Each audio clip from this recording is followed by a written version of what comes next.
What is up, you horror nerds? It's me, your host, once again, Jeremiah Duncan. Welcome back to the channel. So today, the review I'm bringing up for you is actually the third of a franchise, if you will. Is it better than the first? Is it better than the second? I don't know. Let's talk about it.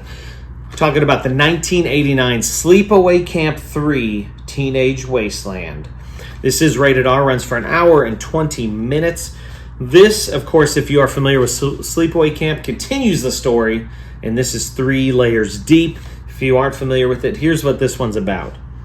Welcome to Camp New Horizons, where an autumn retreat brings together a group of obnoxious rich kids and surly city thugs for an experiment in sharing.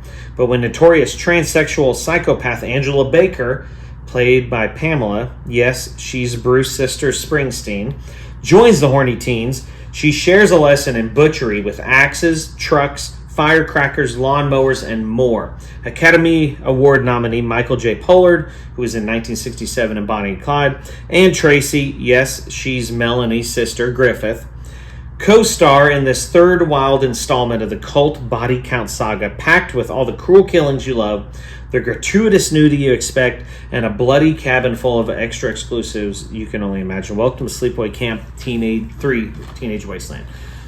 Even more ridiculous fun, because if you know what you're getting into with Sleepaway Camp, you know it's campy, no pun intended. You know it's 80s, you know it's over the top, and it is just great. As you know, if you've watched the channel or if you've talked to me in person, one of my top 10, maybe top 5 favorite movies of all time is Sleepaway Camp, the original. I just absolutely love it. This is the third installment of the B-horror slasher comedy, of course, like we talked about. And, of course, like it said, Michael L. Pollard, rest in power, my friend, who is also in A House of a Thousand Corpses as Stucky. Now, it's not a bad follow-up, especially for a third in the series. But, again, I may be partial. But it's not much different formula-wise than from number 2. So if you've seen number 2, this is going to seem kind of a carbon copy, not really as good. Still enjoyable. I mean, still above some of the other 80s slashers, even for being the third one, but not...